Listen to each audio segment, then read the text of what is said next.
So many people are on social media. It's a connection point. It's a way that people oftentimes will express more of what's going on in their life than they do in person. Everyone that you see out there commenting and writing, everyone has hurts, everyone has pain, everyone has needs. And most of all, they all need Jesus. And so remember that as you interact with people online.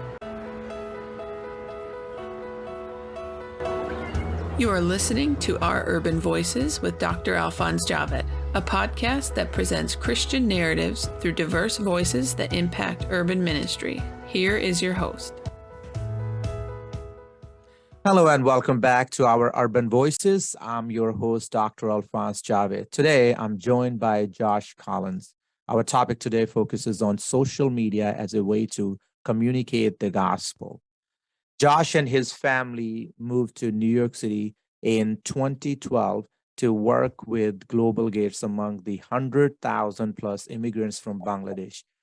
He has experience living and working in India among South Asian Muslims and Hindus, as well as short-term work in Central America, Africa, and Thailand. Josh loves training people to connect and reach out to the nations. He has done a lot of work with social media outreach. So thank you so much for joining us today, Josh. How you doing, Josh? Doing well. Glad to be here on a rainy New York day. Yeah, right. So we have known each other for a while, but for the sake of our audience, our listeners, would you mind sharing a little bit briefly about your family? I believe family is so important because it makes us humans. It's relatable. So please go ahead, share a little bit about your family. Yeah, sure. My wife and I, we this year in the summer will be 16 years of marriage.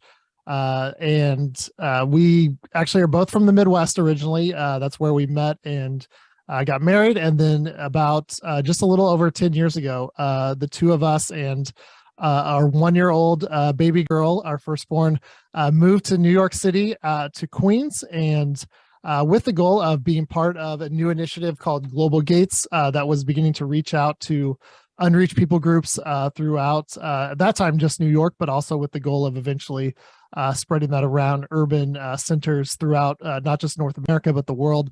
And so we've moved here, been here 10 years, actually still in the same apartment because you wouldn't know it, but we landed in a rent-controlled apartment when we got to New York.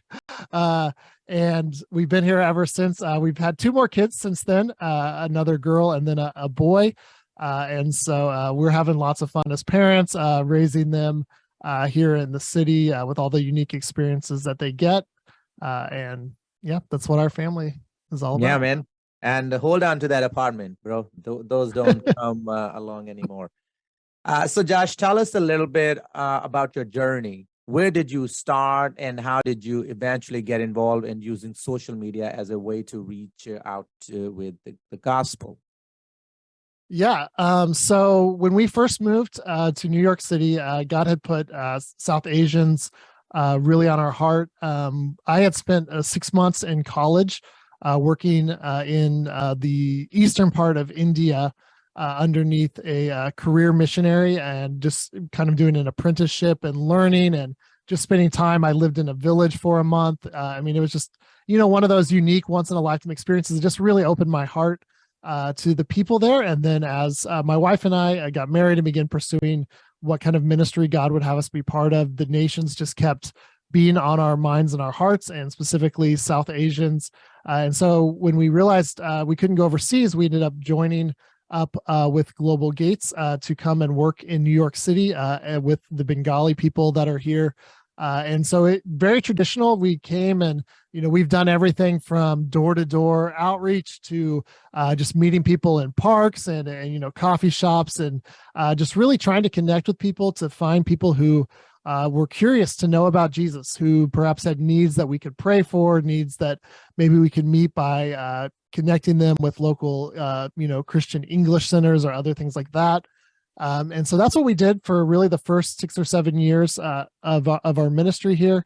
And then just before 2020, we had a chance to take a small sabbatical. And when we came off of that, there was a training for learning how to do social media outreach. And this was such a God thing because literally this was January 2020.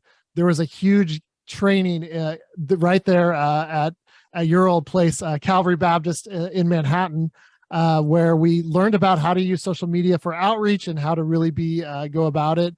And so a small team was put together to reach out to Bengalis. And as we were preparing to launch our first kind of ads and social media posts on these new pages that we had created out of this outreach training that we had received, little did we know that, our entire city, our entire world was going to go into lockdown, and people are just stuck at home on the internet with nothing else to do but scroll social media all day. And so we began seeing responses from people. One of the first ads that we ever did was just a simple prayer in Bengali that my teammate recorded. We threw it over some B-roll footage of New York City, and we watched it get shared hundreds and hundreds of times, not just in the US where we were paying for it to show as an ad, but also around the world. And people just resonating with that prayer and for protection and for help and for God to provide for our first responders and things like that. And we saw just a response of people, messaging us saying, "Hey, can you pray for this need in my life? Hey, I really want to know more. What's this Jesus thing all about?" And that was really our intro into social media, and have been using it ever since. Fantastic, bro. This is really, it's a blessing to witness how God prepares his people before things take place. I'm just so glad to hear, because I was there in that training too. And you're right. It's just only God knew what the missionaries needed and how it's going to play a vital role. Have you found social media outreach to be a particularly fruitful in specific group of people, like in a specific age group or region, or among atheists? Yeah, that's a great question. The thing is, so many people from every walk of life use social media. There's always a percentage of people that are out there online who are really searching for something new. And they don't always know where to go. They have these questions in their heart, these needs that are just really gnawing away at them. And it's oftentimes those people that a social media post or an ad can capture their attention about a particular need, like I just mentioned with the prayer need that was going on during the early days of 2020. And we found that it's very good at connecting us to a lot of people that we wouldn't normally meet. I think one of the struggles of doing ministry in an urban area like New York has always been just people don't have time, and they don't have space. They're, especially among the immigrant communities that I spend a lot of time among, they're often living maybe 2 or 3 families in a couple bedroom apartment to make ends meet. Maybe they're a single guy who's over here working and sending money back to his family, but he's not living alone in a bachelor pad.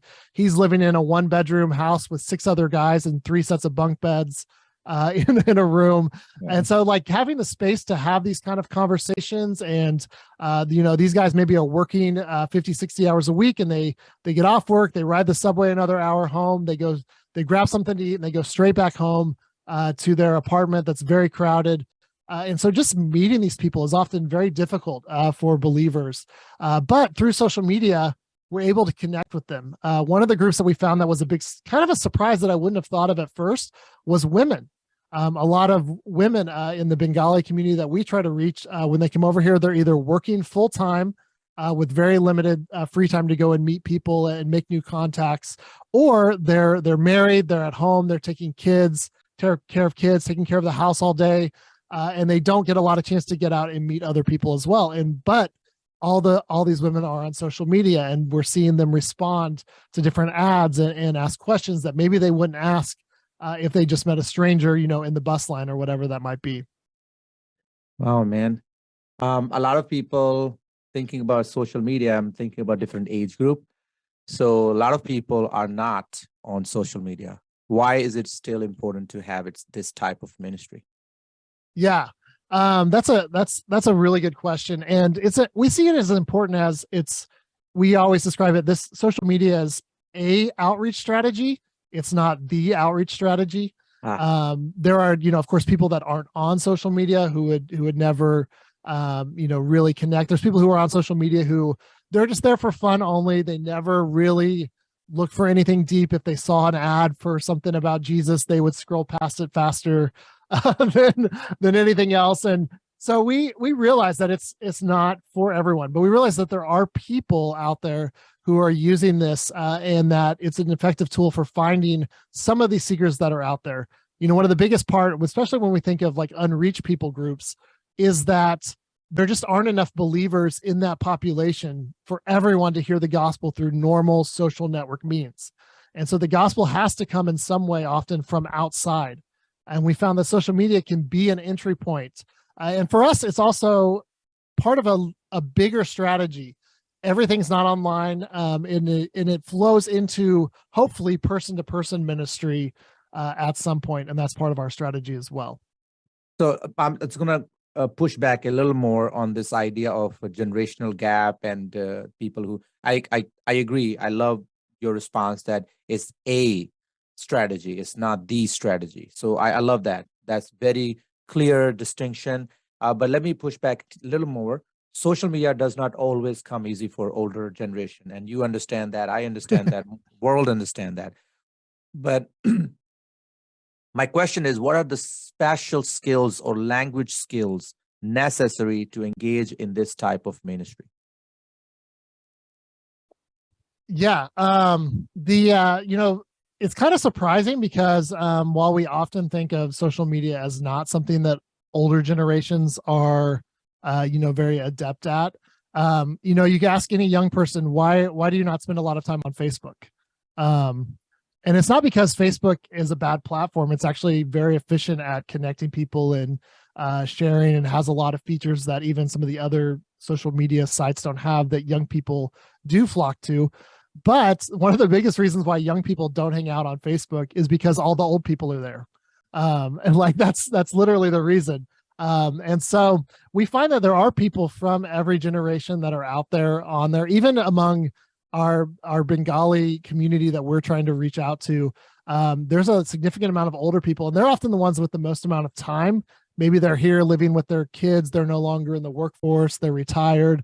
And they're just hanging out all day, and it gives them an outlet to go and share stuff and to talk. And so we learned that it's important, obviously if you're reaching out to a group that speaks another language, having those language skills is very important. Our team is not just English speakers. We have Bengalis who are part of our team that this is a way for them to be able to share the gospel with more people.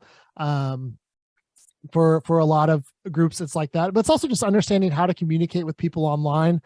In one sense, people are often very much more open to sharing details, sharing what's on their mind, so to speak, because of the anonymity of being online. But on the other hand, you have to ask sometimes more specific questions to kind of draw out what's really going on in their hearts and get past kind of those fronts sometimes people put up on social media. Yeah. Let me take you back to about two questions earlier. You mentioned a little bit about running an ad. So can you share a little more about that? How specifically how you and your team use social media, how this running ads and all that mechanically, and what do you do? Just walk us through briefly. Yeah.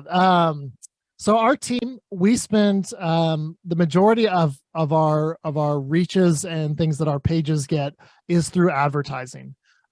We specifically mostly are using Facebook right now because we've done some research, and in the world and in Bangladesh, where a lot of the people that we're working with come from, that's where 90-something% of social media traffic is Facebook. So we know if we're going to hit people, Facebook's kind of where we need to be. But we also sometimes cross post on other things as well. And so we use ads. Basically, you set up a page. It's through a business account. So that way, when someone messages us, they don't see that they're messaging Josh. They think they're messaging our page. And so and then as a business page, we can assign several people to be on the backside of that. And so if someone messages us, I could respond to it, or maybe one of our Bengali teammates who has access to that messaging could respond. And the person that's talking to us, they don't know that there's different people that respond. It's like if you have a problem with your phone and you message Verizon on Facebook, you won't see that you're messaging, Sam, who works for Verizon. You just see you're messaging Verizon. And that's kind of how it is for our page. That's how it works. And so what we do is we'll send out ads, and we have different types of ads. Some ads are just very simple, like kind of to introduce people to the idea, get them familiar with our page. Hey, here's a short clip of the Jesus film for you to watch. Here's a short video about somewhat, maybe the introduction to someone's testimony. They're talking about, hey, I used to struggle with this. I used to have problems. Then Jesus changed my life. Click to watch more about how Jesus changed my life. And then we take them to a second video. Maybe that's not an ad, that's just on our website or on Facebook. And they can watch that to kind of get the fuller story of what's going on there. And the crazy thing with things like Facebook is it'll track, what people are watching your video, how much people are watching of your ad, who's watching it. It doesn't tell you specific individuals, but okay, maybe more men than women responded to this ad. Maybe 5% of the people who watch this ad click to watch the second video. And then what you can do is you can even do things like, hey, everyone who clicked to watch our second video, let's specifically next month send them an ad that then asks them to, if they have questions about Jesus, they could send us a message. Or if they want a free Bible, they can send us a message and we can mail that to them or deliver it. And so there's lots of options within advertising. One of the things they say about channels like Facebook or Instagram or Twitter or whatever is you as the user are not their customer. Their customer they're trying to sell to are advertisers. And so we just going to take advantage of that in using those same things that Coca-Cola or whoever is using to try and reach out to you online and show you those ads and get your attention. We're able to use those for the gospel, and it's very cost effective, and people can respond right there. In one click, they can be watching a video about Jesus, click to send us a message, and now be in a conversation with someone over Messenger about how they can know more about Jesus. And so we found that that's very cost effective compared to some of the older methods, like putting up a billboard where who knows if people remember the phone number, they're in their car, they can't call you while they're driving down the freeway at 70 miles an hour. But on Facebook, they see an ad, they can click it, and they can be reading the Bible 2 seconds later. Yeah, man, I love all of this conversation. I remember when the training back then, the same training you were talking about, the guy showed that one example where he looked for certain boots. Remember that? but then he was like on another website, unrelated, completely like a random web, searching something else, and the ad showed up on the top, and I was like, wow. So that kind of stuff is just mind blowing. That has improved my ministry approach to marketing, and as from outreach perspective. Thank you so much. So when you communicate online, what type of reaction do you usually get? People can be very hateful, and they can be hateful online too. Yeah. It's really a double-edged sword, I think. And it's kind of the same dynamic happening in both the good and bad of the reactions. People are often sort of uninhibited online.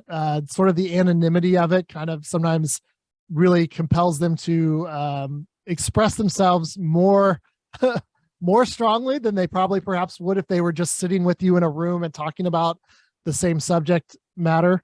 And so we get, everything. There's the negative side of that where, our page, we get death threats. We get a lot of, wow, you Christians are going to hell. This is a bunch of lies. This is a bunch of other words New Yorkers might use that I'm not going to use on your podcast. We get a lot of those comments, and sometimes if we get death threats, we'll just block those people because we realize we really want our page to be somewhere where if you're a seeker, you can find our page, you can feel it's safe to ask a question on the main page without getting death threats or things like that. And so we take care of that, and we don't show our ads and stuff to those people anymore who are sending the death threats. They kind of get removed from our database as far as who Facebook wants to send things to. And so that's the negative side of it. And we deal with that. And, we're very protective. Sometimes we'll have our Bengali believers will, anonymously will share their story or something either written or through a recording that's been done. And so we'll a lot of times when we run an ad like that, we'll say, hey, this ad is about you and your story. Why don't you not look at the comments? Because we'll take care of those And, we don't want you, getting too discouraged by some of the things that you see out there. But on the other hand, because people feel less inhibited, because they don't have their 7 roommates staring over their shoulder as if they, if they pulled out a physical Bible, perhaps in their apartment, that might happen, or their family, or whoever they're living with here in New York.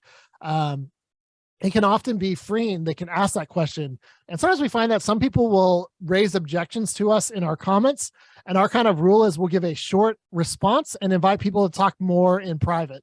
And when we are able to invite people into those private messaging conversations, a lot of times as we answer those questions, those defenses come down. And then we really get a lot of people who are hurting, who are searching for something, who aren't finding the answers they need in what they've been taught their entire life, and who are open to hearing more about Jesus. And so we try to keep the front side of our page very clean. We try not to engage people. One of my teammates found out very early on. He was very the type of, he loves to talk to people. He loves to answer questions. So he tried to respond to everyone commenting on the page with a Muslim objection to the Jesus content we were sharing. And of course, every time he responded to one comment, 3 more of that person and 3 more of their friends would leave another comment to his reply. So, the replies are multiplying four times or so each time he's responding, and he's spending all day responding to the same people. And it was like, hey, just answer them once. And if they want to talk more, invite them to talk one-on-one. And you also find that when people are messaging you one-on-one, they're not feeling like they have to put up a front for all their friends or their community that sees them. And they're often able to be a little more real, and you can deal with those objections. Or they're still a jerk one-on-one, and you can just block them. So either way, we have to find that that's a very effective strategy for kind of pulling people to the side and giving them some space. And sometimes they put up a front, and it's just a front. And so we've often found that to be the case. I love both aspects. I love what you just said about people, and it's true, especially in Eastern cultures. You just want to show off other men that, oh, look at me, how religious I am. Even if you have desire, even if that in that conversation somewhere you feel convicted by the Holy Spirit, you're just going to continue to pursue the same agenda because the peer pressure and social environment that you live in and your life is determined by your cultural reality, which is religious culture, as opposed to individualistic culture that we live in. They are dealing with communal aspect of that. So I totally see that point. With the death threats, do you ever send that over to the, let's say, Facebook or YouTube to tell them like, hey, here's the user sending these kind of threats?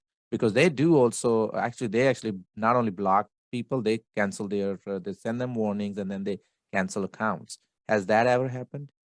Yeah, that's happened a few times. Obviously the more specific a threat is, we'll report it. If it's not like a death threat and it's just very negative, or just like you guys are all liars, whatever, we'll often just block those people. And Good. I'm not going to try to get someone kicked off Facebook for calling me a liar. But obviously, if people are making threats, we'll also report them as we're banning and deleting their comments. Sometimes, though, we often will leave one negative comment on the page, just to make it look like we are letting people talk, but then we'll delete all the rest. Yeah, that makes sense. Yeah. So, if someone considers the gospel and eventually becomes a Christ follower, what type of challenges might they face, and how does your ministry help them? Yeah. And that's just such an important question, because obviously the people that we're reaching out to are coming often from a Muslim or a Hindu background. And so their immediate life is often not going to get better when they become a follower of Jesus. It might, on the inside, hopefully it is, but on the externals, there's so many things that they might lose that are in jeopardy. And so what our typical goal is we connect with people online, is to connect them with someone in person, as quickly as realistically possible. We do some vetting online, so that way we know, okay, this person is legit. This isn't some kind of trap.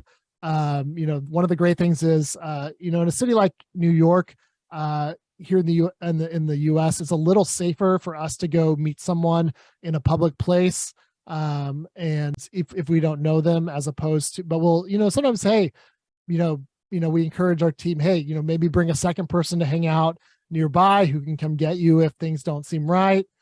Maybe that kind of stuff. And of course, overseas where they're doing this in much more difficult places, the connection with people offline is often, they may spend several months vetting someone online before they're able to connect them with someone in person just for safety reasons. But our goal is to get them to someone who lives in their neighborhood if possible. Obviously, our first goal is if there's a Bengali believer who lives in a neighborhood near them, we want to connect them in person so they can build that relationship. We often think about, the loss of things like maybe housing or, maybe sometimes they won't get promoted at their job or that kind of persecution as being the thing. But I think the biggest loss often for our believers from these backgrounds is that community. They suddenly are cut off from those relationships. And that's some of the biggest pain points we find. And so our goal is to try to connect them with a community as much as possible, whether that's a local Muslim background believer fellowship that we have, if they're able to connect with that, or, if maybe they live in a farther away neighborhood and there's not Bengali believers in that area, maybe we can connect them with some through online, but also a local church that they can be a part of that's willing to say, hey, we don't understand everything about your culture, but we're willing to learn and we're willing to walk alongside you and help you. And so that's some of the ways that we're able to connect. And then also we have some partners in various neighborhoods around the city with some sister organizations that are doing things through English centers or helping people get jobs and other things like that, that we're going to say, hey, let's connect you with this group and see if they can help you with this specialty that maybe our online group can't do on our own. And so we try to do those things to help people as well. That's really cool, Josh. What are the most important things to consider when it comes to discipling a new believer through an online connection? Yeah, I think one of those I sort of maybe was hinting at a little earlier, but the you did. longer they stay online, the more chance, because online, of course, is anonymous and it's freeing and sort of uninhibited. If you do that too long, then that sort of becomes the reality where now they never talk about these things in person. This is not part of their outside, social life at all. This is just something online for them. And that can be a danger. And so that's one of the reasons why we try to, as much as possible, move those along from just an online relationship to offline as quickly as possible, because we realize that it is in their community where they're going to have to live this out. They're going to have to face that persecution eventually, perhaps. If we want to see movements to Christ happen among their people, that it can't just stop with that first believer who gets met online, that our goal of meeting them online is so that as they're discipled, they're reaching out to their real life social networks, their friends and family and other things, and that they're able to share what Jesus is doing in their life with those people. And so that's one of the most important things we find to consider. And then the rest are just, I think it's just, your normal discipleship things, encouraging them to grow deep with Christ, encouraging them to spend time in the Word and let that be the center of their life. So that way they have those answers, and train them how to find those answers on their own as they study Scripture. So that way they're not just coming back to us constantly and saying, okay, what about this? What about this? What about this?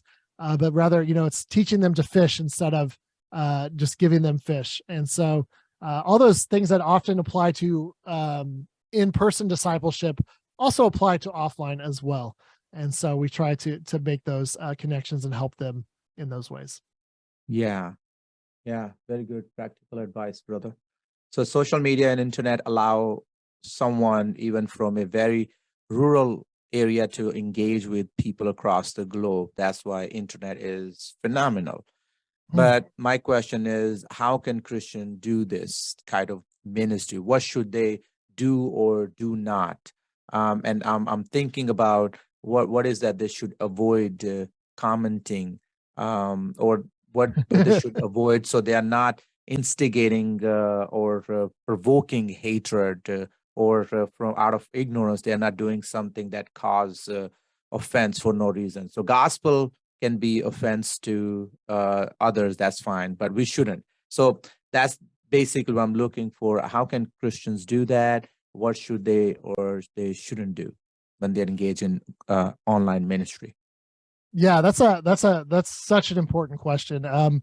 Because if I was to open up Facebook right now and just look at some of the posts and things that Christian friends and others that I know around the country may be talking about, or the way they engage, I would go, oh, I don't know if I would want that person suddenly switching and posting a lot of Jesus stuff, because people are going to see both these things that they're posting and the Jesus stuff, and they're not going to want any part of the Jesus stuff. So obviously some things that I encourage people to, hey, if you're going to have a very, use your social media presence as a believer, some of the things that you can do is, one, obviously, avoid things that are unnecessarily divisive. Like, you have a favorite sports team, that's awesome, and you can post support for your sports team. But if you're going online to pages and commenting about how you hate this player and how you this team, you just can't stand anyone who ever lives in this city, like, that's not going to play very well if you're suddenly trying to share Jesus with other people in those contexts.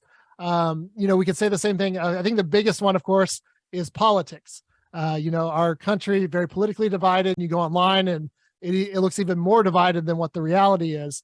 And if everything, on your social media is, hey, my party is number one, and anybody who believes the other party, is obviously a child of Satan, you've turned off half the people that you perhaps could be reaching out to, because of the way, not because of what you believe in, but because of the way that you are engaging it online. And so I encourage people, hey, think about what you're posting online. This is, I think, should be true for everyone, but especially if you're considering, hey, how can I develop more of a ministry presence online? Think about what kind of things you're posting, think about what you're sharing. But you have so much opportunity. There are people who will see your posts who don't know Christ. If you're a local church that's in an area, your members, through sharing things that your local church might post on your Facebook page or other social media accounts, you have a tremendous organic reach where you don't have to go into things like advertising. Our team's using advertising because we're working with an unreached people groups where there's not a lot of believers already among this people group. But your church has a lot of believers, perhaps in your town or neighborhood. If you guys were consistently sharing things and had sort of a strategy as a church or as individuals to promote Christ through your social media accounts, you could have a tremendous impact. Just even things like, hey, sharing a 30-second clip of you sharing the Bible verse that you read this morning, and just, hey, when I do my devotions in the morning, I want to post, maybe just one of the verses that I read. That can be such an encouraging thing. Or maybe it's, hey, this year January is a great time for resets. So this is I want to share, I want to start praying for my community online more. Maybe you're my friend, maybe you're a coworker, maybe you're an acquaintance. Hey, every day I'm going to post a prayer, but if you have something you want me to pray for, you can either, private message me, or you can just post it in the comments and I'll pray for you each day. And that could be a way that you engage people. We found that, across the world, both our team, as we're doing stuff both in New York and in Bangladesh, but also other teams we know that are doing stuff around the world, prayer is such a gateway for people to connect. And so offering to pray for people's needs, being that sort of presence in people's life that brings peace into situations, you can be that online by the way that you engage with people, by the method that you use for engaging. If people see that, they're going to look and go, hey, maybe I should message this person when something's going on in my life that I need prayer for. Maybe I should ask them about, how are you so calm with all this stuff going on and all the things in your life? When I read your post, I don't get mad. I don't, get angry. I just feel calm and at peace. What's going on there? And those can open doors for you to share Jesus, I think, with the people that are around you, and really be a presence and the light of Christ online. Yeah. I love the idea that believers are supposed to be, our life is not private life. If we're living for Christ, it's a public life, right? And then our profiles are public profiles, right? If you are online, it's online. And it's there unless you have certain settings, and still, through your friends, other people can see you. Right. So there is like a lot of those reasons. But in the end of the day, it's the mindset. If I choose to live for Christ, and then I could actually benefit from all these social media interactions and being public out there, so people can hear. Simple thing. I love this very simple thing, prayer. And you already mentioned that even during the pandemic, the Bengali prayer was bringing a lot of connections. So a lot of time, I think here in the United States, we undermine the power of prayer. And part of that is like, oh, what a big deal, just prayer. But at the same time, in religious communities, prayer is, or religious cultures, whether you're talking about over 1 billion people in India, or you're talking about over 200 million Muslims in Pakistan, or you're talking about Bangladesh, the same way, about 2 million, 200 million, close to that now. So you're all over Indonesia, everywhere. Asia in general is a very spiritual and religious type of continent. And there the prayer has value.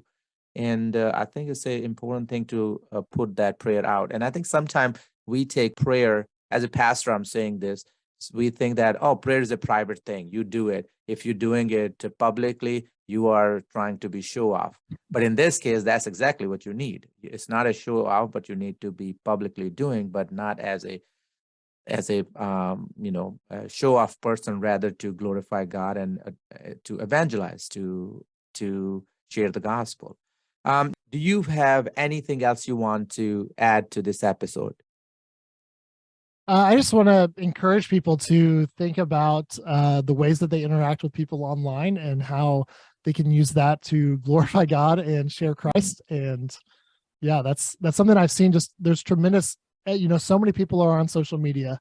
It's a connection point. It's a way that people oftentimes will express more of what's going on in their life than they do in person. Everyone that you see out there commenting and writing, everyone has hurts, everyone has pain, everyone has needs. And most of all, they all need Jesus. And so remember that as you interact with people online. Amen. All right, Josh. So if listeners wants to get in touch, how can they do so? Yeah, they can either go to globalgates.info, which is our organization's website, and just there's a sort of a contact us thing and mention social media, and you'll get in touch with me, or you can email me at jcollins@globalgates.info. Fantastic. And we will include in the episode description all of this, all these different links, will include them in the episode description. And for the last thing, because we talk about heavy topics, and even though some of the conversations we have are joyful, it was wonderful. I'm very actually excited, but still in the middle of that, you talk about death threats too. So topics are heavy, no matter how you look at it. But anyways, I would like to ask you to tell us a joke to lighten the mood. That's how I want to close. I want to hear a joke from you. All right. Well, did you know, Alphonse, that before I got into social media that I was actually looking to become a locomotive engineer? No. Yeah, I really was excited about it, but then I learned you had to train every day. Oh, look at you. Okay. Oh man, usually I get like very clean, clear dad's joke. And I was like, okay. Thank you so much for being on the show again. That was Josh Collins. Well, thank you so much for having me. Absolutely. And thank you to all our listeners. We truly could not do this without you. If you learned something, have a topic suggestion, or would like to leave us feedback, drop us a note at oururbanvoices.com. Be sure to subscribe to the show and leave an honest review wherever you listen to your podcast.